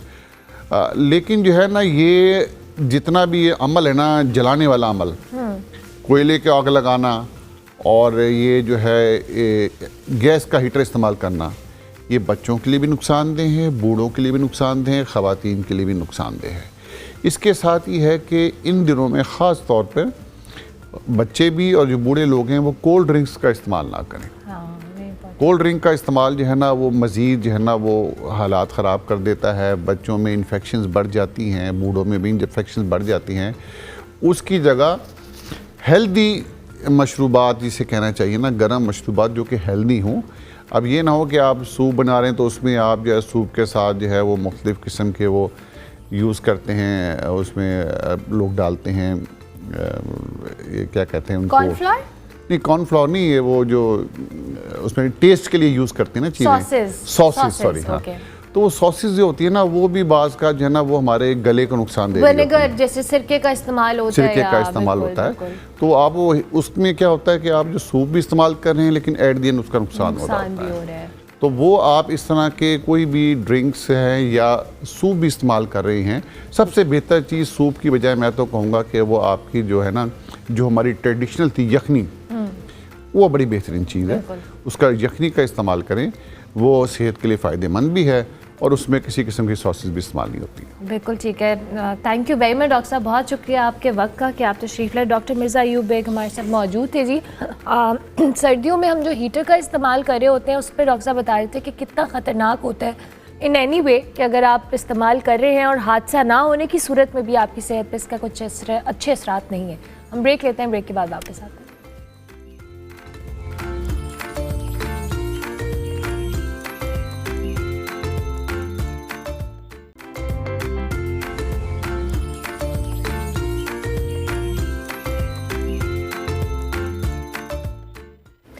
Welcome back to good morning public जी। ब्रेक के बाद वापस आ गए हैं, किचन में जाएंगे जहां पर शेफ वली मोहम्मद हमारे साथ मौजूद हैं। अस्सलाम वालेकुम जी। वालेकुम अस्सलाम मैम, कैसी हैं आप? मैं बिल्कुल ठीक हूँ, आप कैसे? मैं ठीक ठाक अल्हम्दुलिल्लाह। मैम सबसे पहले तो हैप्पी न्यू ईयर आपको भी, और जुम्मा मुबारक। Thank you very much. क्या बन रहा है आज आपके किचन में? मैम आज हम पेस्टो स्पेनिश सूप बना रहे हैं। ओके। सर्दियों का आगाज़ स्टार्ट हुआ है, तो आज हम स्पेनिश सूप बनाएंगे ताकि जो हमारी वेजिटेबल का सूप है वो भी लोगों को पता लगे कि वेजिटेबल का सूप भी एक एंटीक होता है। और उसके बाद हमारे पास फ़िश बन रही है रॉक सॉस के साथ। अच्छा, ओके। ठीक है, उसके बाद स्टिकी राइस है ब्राउन सॉस में। ओके, ठीक है। आज हम आपको बहुत लंबा चौड़ा मेन्यू है आज हमारा। जी जी, बिल्कुल बेहतरीन। थोड़े से टाइम में ज़्यादा मेन्यू बनाने का वो भी तरीका बताएंगे हम आपको। जबरदस्त। तो क्विकली आप बताएं रेसिपी। जी जी मैम, हमारे पास जो पेस्टो स्पेनिश सूप है इसमें हमारे पास बेजल एंड पाइन सीड और ज़ाफ़रान यूज़ होता है। ठीक है। ठीक है, इसके अंदर स्पिनिश का बेबी स्पिनिश होती है और इसके अंदर फ्लेवर माइल्ड होता है। ठीक है, ठीक है ना, ताकि हमारे जो बुजुर्ग हैं और बच्चे हैं जो बेबी होते हैं उनको हीट अप देने के लिए उनको स्पिनिश सूप पेस्टो में खिलाएं और उनको मतलब कि सेहत अच्छी हो जाती है। बिल्कुल ठीक है। ठीक होगा। इसके बाद हमारे पास रॉक सॉस में हमारे पास ये फ़िश है और ये अमेरिकन कुजीन में आती है। ठीक है। हमारे पास जो हमारे मास्टर शेफ़ हैं, शेफ़ रईस साहब, ठीक है ना, उनसे ही हमने अपने कोऑर्डिनेट ली है। और उसके बाद ये हमारी जो स्टिकी राइस ब्राउन सॉस में ये भी अमेरिकन में आते हैं, जो ये फ़िश के साथ लाजमी स्टिकी सर्व किए जाते हैं। ठीक हो गया। उसके साथ हमारे पास चेरी टमाटो होंगे जो वेजिटेबल में यूज़ होंगे। और उसके बाद मैंने मतलब कि एक बाउल बनाया है जो कि हमने कैप्सिकम का बनाया है जिसके अंदर सॉस सर्व होगी। ओह ज़बरदस्त, प्रेजेंटेशन बड़ी ज़बरदस्त है जी। चलिए आप अपने काम को जारी रखें, मैं आपसे दोबारा से आती हूँ, आपसे जानने की कोशिश भी करती हूँ। Right ma'am. अच्छा जी, ये तो थे शेफ़ वली मोहम्मद। हमारे किचन में बड़ा अच्छा मेन्यू है आज, हम आपको थोड़ी देर बाद फिर बताएंगे अभी जो सूरत हाल है। लेकिन अब हम ज़रा इमोशनल इंटेलिजेंस पे बात करेंगे, ख़ास तौर पर बच्चों के हवाले से। आजकल के तेज़ रफ्तार दौर में जब हम बात करते हैं, हर चीज़ बड़ी फास्ट चल रही है। बच्चों की तालीम हो, उनके नंबर्स हो, उनके ग्रेड्स हो, हम सब बड़ी तवज्जो दे रहे होते हैं कि जी बच्चों के नंबर्स और ग्रेड्स बड़े अच्छे आने चाहिए। मगर एक बहुत इंपॉर्टेंट और बुनियादी पहलू है, वो इमोशनल इंटेलिजेंस होती है। कि बच्चे को हम अच्छा पढ़ना लिखना सब तो सिखा देते हैं, लेकिन अपने इमोशंस को कंट्रोल करना, उस पर कमांड रखना कितना इंपॉर्टेंट होता है। बच्चे स्कूल जा रहे होते हैं, ट्यूशन ले रहे होते हैं, लेकिन उसके बावजूद अपने जज्बात को वो कह लें ना सही तरीके से कंट्रोल नहीं कर पाते। तो आज मौजूदा दौर के अंदर इन तमाम तर मामलात के अंदर हमारी जो सोसाइटी है, इमोशनल इंटेलिजेंस कितनी ज़रूरी है, इस पर हम बात करेंगे। इफ़त एहसन हमारे साथ मौजूद है, रिलेशनशिप एंड पेरेंटिंग कोच। हमको खुशामदीद करेंगे। अस्सलाम वालेकुम जी। Thank you Urmila, it's nice to come here. Yes अल्हम्दुलिल्लाह, thank you very much. Iffat Ahsan हमें ज़रा बताएं ना, ये तो हमने बड़ा एक नॉर्मल बिहेवियर देखा है कि हमारे बच्चों के ग्रेड्स, उनकी ओवरऑल स्कूलिंग, ट्यूशन, सब चीज़ पे फोकस होता है। बट हमने देखा है कि बहुत सारे बच्चे बहुत अर्ली एज में एग्रेसिव भी होते हैं। उनकी जो इमोशनल इंटेलिजेंस है वो उस तरह से डेवलप नहीं हो पाती क्योंकि समहाउ पेरेंट्स खुद स्ट्रगल कर रहे होते हैं। एज अ कोच आपकी क्या ऑब्जर्वेशन है? आपके सवाल में एक बहुत प्यारा पॉइंट जो मैं हाईलाइट करूँगी वो फोकस है। तो फोकस क्योंकि IQ पे बहुत ज़्यादा है, तो इस वजह से उसको ही ज़्यादा एलेबोरेटेडली डील किया जा रहा है, ज़्यादा उसके लिए स्ट्राइव किया जा रहा है कि स्कूल्स में जा के हर चीज़ पे मेरा बच्चा ग्रेड्स में क्यों नहीं आगे आ गया, इसको पीछे क्यों रख दिया गया। तो अब दूसरी बात यह है कि इमोशनल इंटेलिजेंस जो है, इसने हमें, ये एक ऐसी लाइफ स्किल है कि हमें ज़िंदगी गुजारने के बहुत से स्टेजेस पे इसने काम आना है। बिल्कुल। क्योंकि अगर हम इमोशनली डेवलप नहीं हैं, इतने फ्रेजाइल हैं कि छोटी छोटी बात पे हम हर्ट होने लगते हैं, छोटे से प्रॉब्लम को हम सॉल्व नहीं कर सकते, कॉन्फ्लिक्ट रेजोल्यूशन स्किल्स जो हैं बिल्कुल हमारे अंदर नहीं है, पेशेंस बहुत लोअर लेवल पे जो है वो आ गया है, और मतलब ये सब चीज़ें जो हैं ये इस वजह से आ रही हैं कि फोकस एक अलहदा चीज़ पे हो गया। जैसे आप देखें कि अब जितनी भी ज़्यादा अपब्रिंगिंग हो रही है वो लाइफस्टाइल को मेंटेन करने में ज़्यादा बढ़ गई है, वो लाइफ स्किल्स को मेंटेन नहीं कर रही। तो लाइफस्टाइल की तरफ जब फोकस होगा तो ऑब्वियसली लाइफ स्किल्स जो हैं वो मतलब ड्रॉप डाउन कर जाएंगी।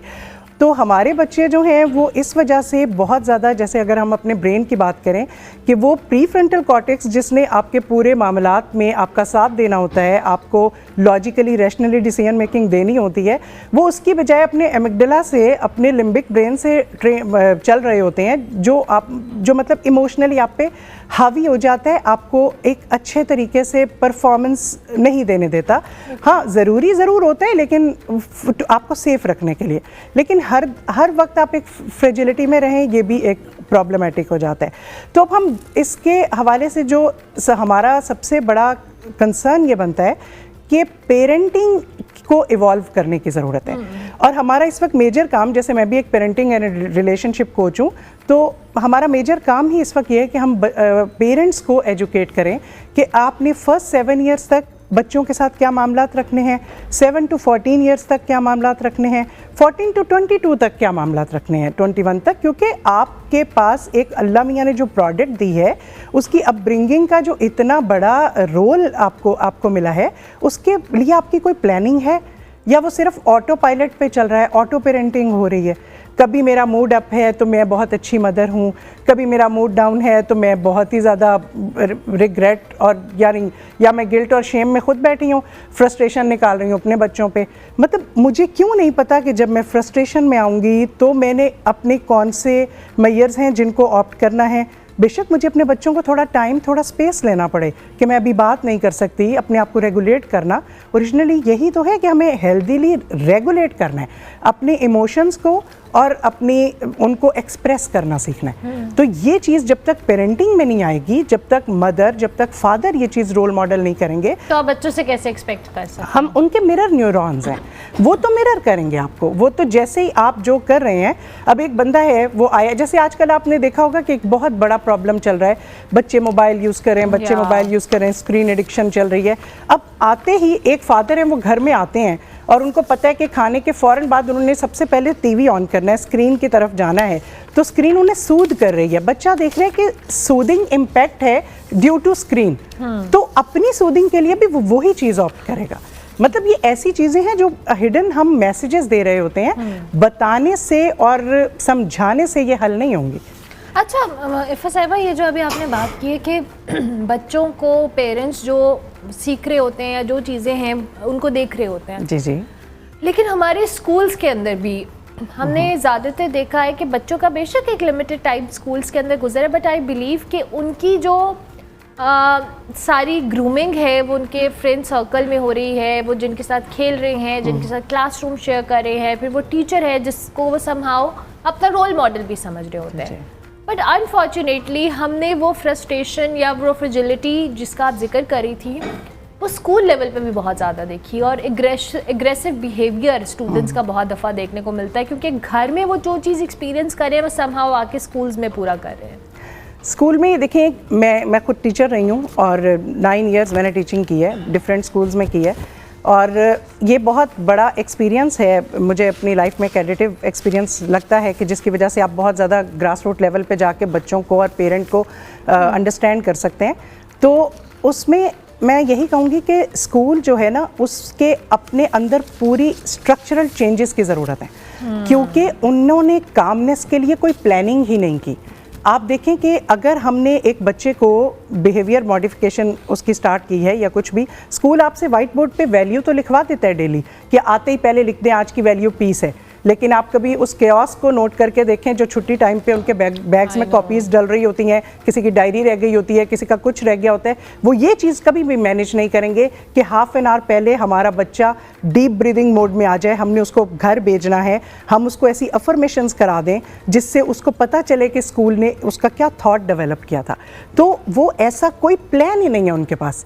और मुझे बल्कि अभी आपके प्रोग्राम के तवसत से मैं बहुत से स्कूल्स में ये चाहूँगी कि वो अगर अपने स्कूल्स में पेरेंटिंग को, अपनी टीचर को, अपने सिस्टम को स्ट्रक्चर में लाना चाह रहे हैं और वाकई में कोई कुछ सोसाइटी में कंट्रीब्यूट करना चाह रहे हैं तो प्लीज़ पेरेंटिंग की तरफ तवज्जो दें।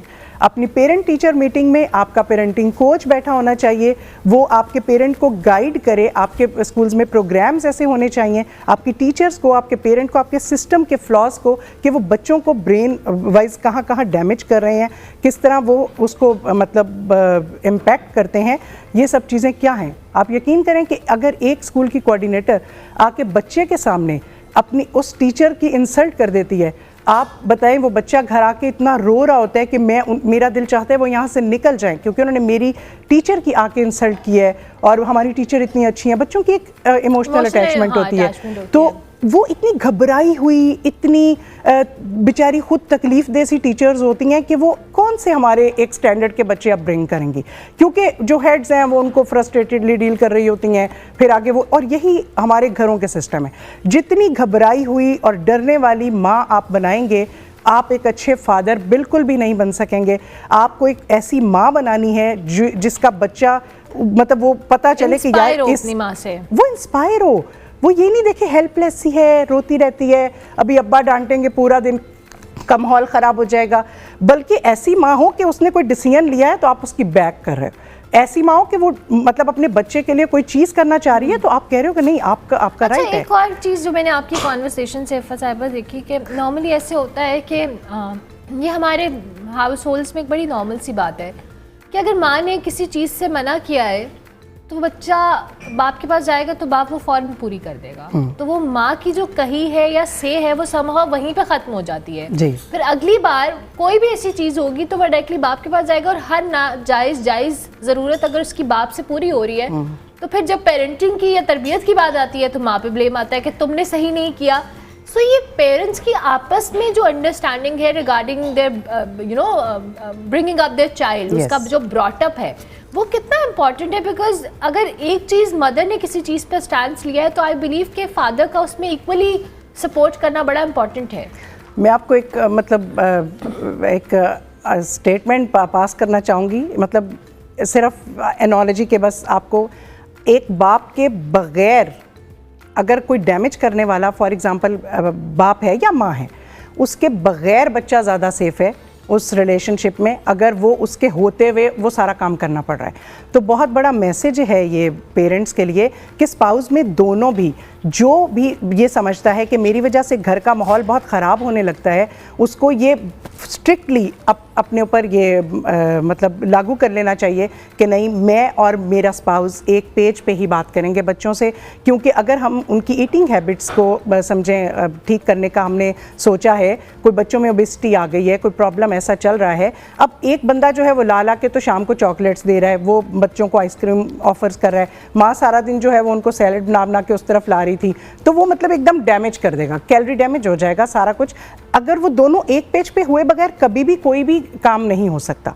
और ये जो पेरेंट एक थॉट लेते हैं ना कि बस ये तुम्हारा ही काम है, तुम्हारा या तो होल सोल डिसीजन मेकिंग भी फिर उस बंदी को दे दी जाए, या फिर उसको क्वेश्चनेबल तो आप तभी होते हैं ना जब डिसीजन मेकिंग आपके पास होती है, लेकिन आपकी एवेल्यूएशन भी तभी हो सकती है। लेकिन जब एवेल्यूएशन करने के लिए आपके पास कुछ नहीं है, 4 किस्म की अथॉरिटी है और 7 किस्म की अथॉरिटी अपने पास रखी हुई है, तो एवेल्यूएशन किस बेस पे करेंगे? नहीं हो सकेगी। तो ये एक तरफ या तो आपको अथॉरिटी देनी पड़ेगी अगर आप अवेलेबल नहीं है, वरना आपको अवेलेबिलिटी अपनी प्रोवाइड करनी पड़ेगी। हाँ, दोनों तरह से, इस तरह नहीं होगा वरना ब्लेम गेम चलती रहेगी सारी उम्र, जैसे आज तक की पेरेंटिंग में होती आई। माँ रोती थी अपने बच्चे के सामने, तुम्हारी वजह से तुम्हारे बाप के सामने मेरी कोई इज्जत नहीं रहेगी, तुम प्लीज़ ये ना करना, तुम प्लीज़ ये ना करना। तो ये वो चीज़, अब वो दौर नहीं है। और अब जो हेल्पलेसनेस है ना, वो बच्चे भी देखना नहीं चाहते, वो चाहते हैं कि अब हमें अपने स्ट्रॉन्ग पेरेंट मिले और हमें हमारी स्ट्रेंथ बने। किसी भी इन द level एंड पे। इफ़त साहिबा, हमारे प्लेटफॉर्म से anything you want to add on इस टॉपिक पे कुछ कहना चाहें आप? मैंने पहले भी जो बात की मैं उसको बिल्कुल कंटिन्यू करना चाहूँगी कि हम अगर इस इमोशनल फ्रेजिलिटी को कम करना चाहते हैं तो हमें अपनी पेरेंटिंग को रिवाइव करना पड़ेगा। पेरेंटिंग को रिवाइव करने के लिए सबसे पहला स्टेप ये है कि हम लर्न करें, और जहाँ पे भी किसी भी जगह आप कोई रील देखते हैं, आप किसी न्यूज़ चैनल को देख रहे होते हैं, आपको कोई अच्छा टिप मिल रहा होता है, इनकॉर्पोरेट करें अपनी लाइफ में। ये नहीं करें कि आपको थोड़ा सा भी फील हो रहा है कि नहीं चलो ये तो सिर्फ बातें हैं, ये कहने की बातें हैं, ये बिल्कुल कहने की बातें नहीं हैं। और स्कूल के लिए ख़ास तौर पे कि वो अपने सिस्टम को स्ट्रक्चर करें, वो ऐसे ऐसे रिज़ल्ट देखेंगे। आपको मैं बता नहीं सकती, हमने सिर्फ एक माँ को अगर एक टिप दिया हो ना काम करने के लिए, आप उसके रिज़ल्ट देखा करें कि वो किस तरह, अब उनकी हैप्पीनेस ही और होती है कि मेरा रिलेशन इतना स्ट्रांग हो गया अपने बच्चों से, मुझे इतना ज़्यादा, मतलब मैं फील ही नहीं करी थी कि मैं आज तक 17 साल हो गए मेरी शादी को, सिर्फ एक मिस्टेक कर रही थी। सिर्फ डॉक्टर आपको वो पैनाडॉल लिख दे तो आपको उस पैनाडॉल पे यकीन हो जाता है यही अब ठीक करेगी, हालांकि पता तो आपको भी था पैनाडॉल का। तो डॉक्टर के पास जाना भी ज़रूरी है अगर प्रॉब्लम परसिस्ट कर रहे हैं। Thank you very much, Thank बहुत you, शुक्रिया। Mawlana, फतेह से nice हमारे साथ meeting. मौजूद थी जी। और पेरेंटिंग के अंदर बच्चों की इमोशनल इंटेलिजेंस के ऊपर पेरेंट्स की इक्वली कंट्रीब्यूशन रिक्वायर्ड होती है, इस पे बात करी थी। हम ब्रेक लेते हैं, ब्रेक के बाद वापस आते हैं।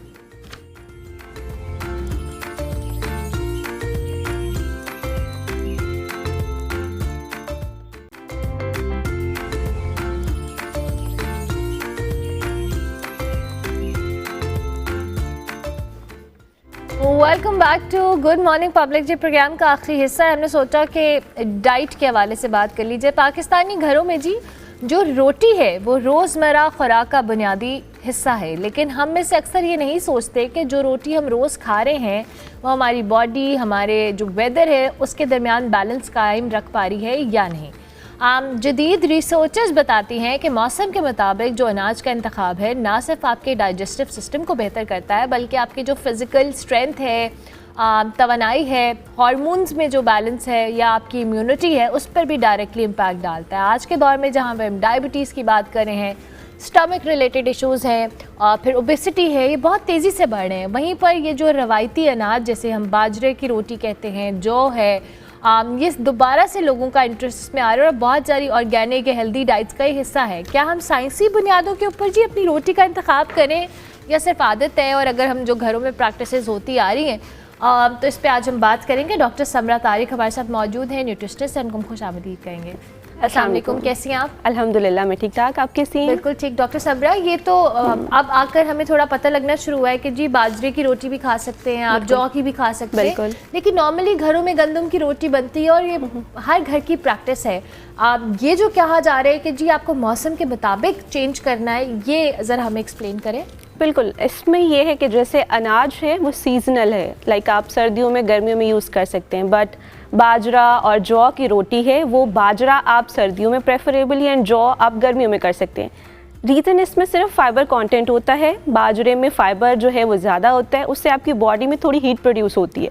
सो इन विंटर वो हीट प्रोड्यूस होने की वजह से ये होता है कि आपको एक वार्मनेस फील होती है and you can easily survive in the environment. That's the reason कि हम बाजरा सर्दियों में प्रेफर करते हैं, जौ गर्मियों में।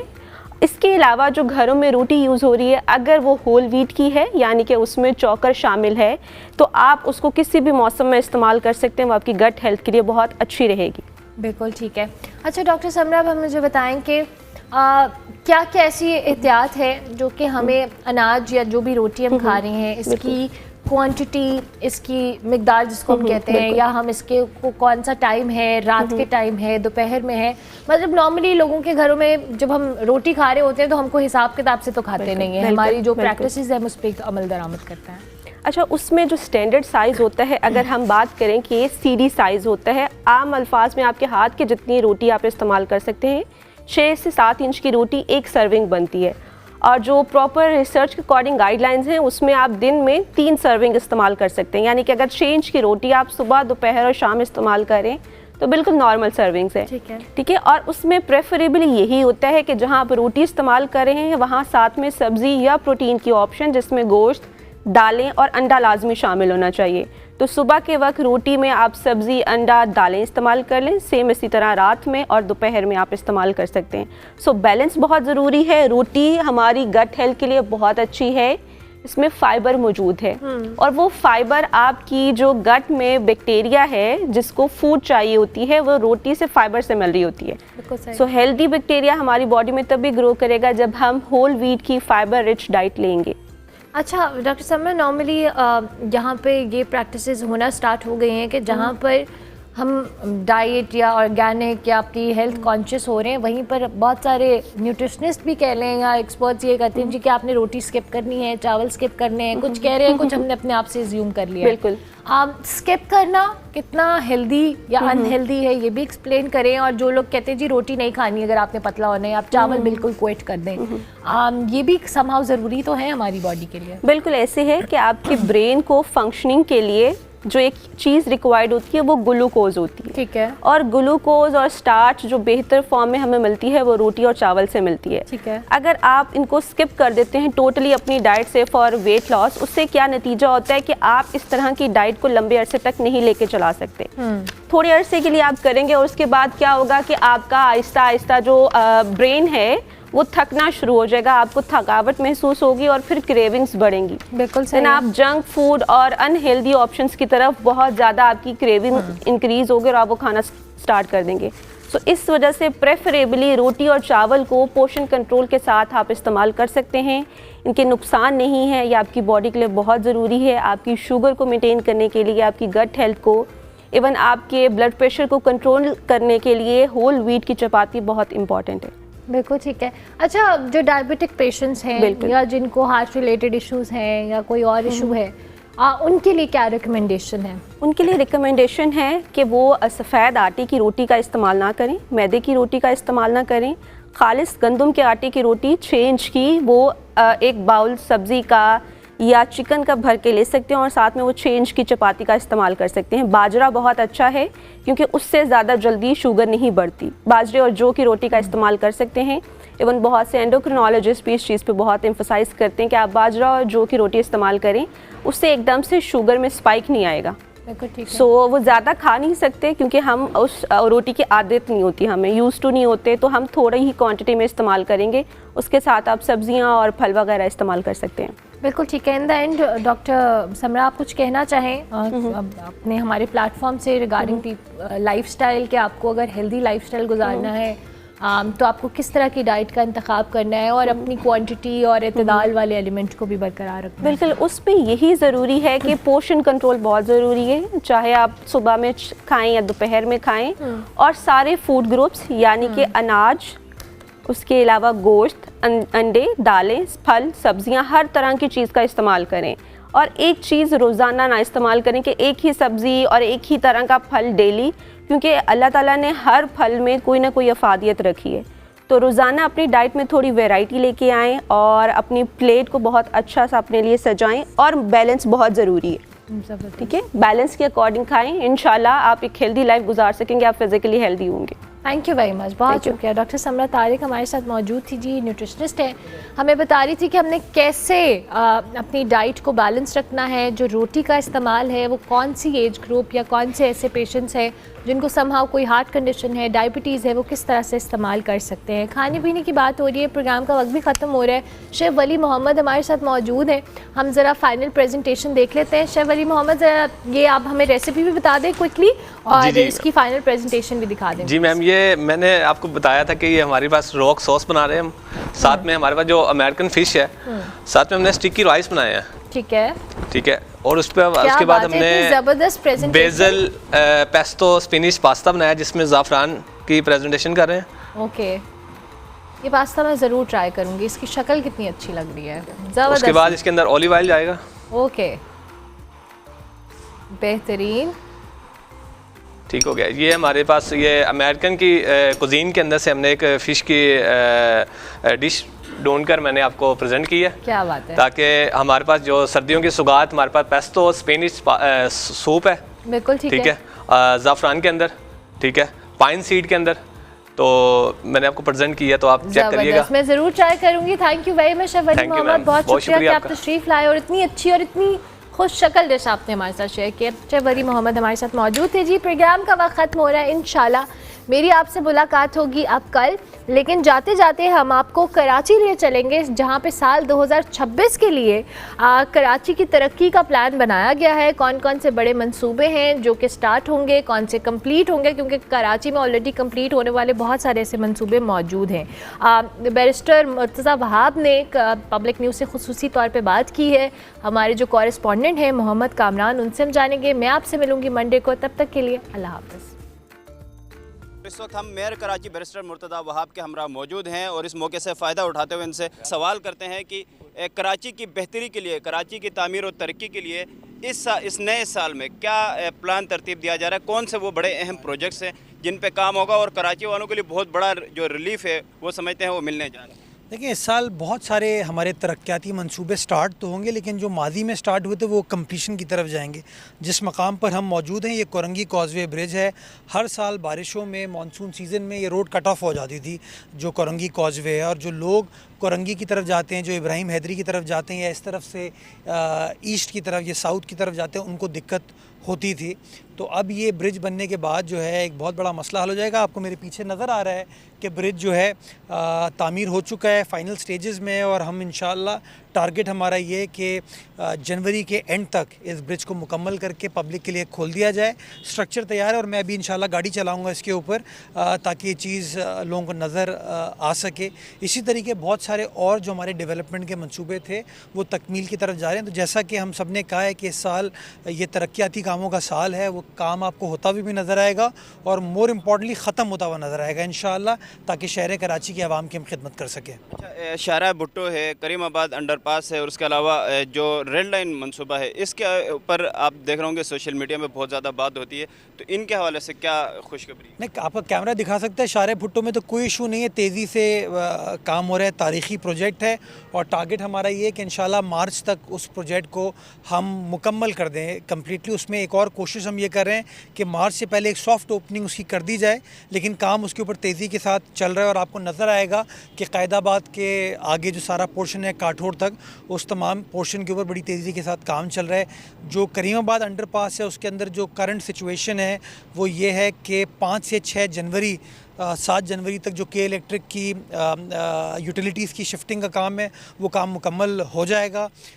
कल से काम उन्होंने बड़ा तेज़ी से स्टार्ट कर दिया, मुझे इंजीनियर्स ने बताया है, और इंशाल्लाह अगर 7-8 जनवरी तक वो हमें हैंडओवर कर देते हैं तो अगले 4 हफ़्तों में हम मज़ीद काम मुकम्मल करके करीमाबाद अंडरपास को भी पब्लिक के लिए खोल देंगे। तो एंड ऑफ जनवरी या अर्ली फरवरी में इंशाल्लाह आपको करीमाबाद अंडरपास भी पब्लिक के लिए खुलता हुआ नज़र आ रहा है।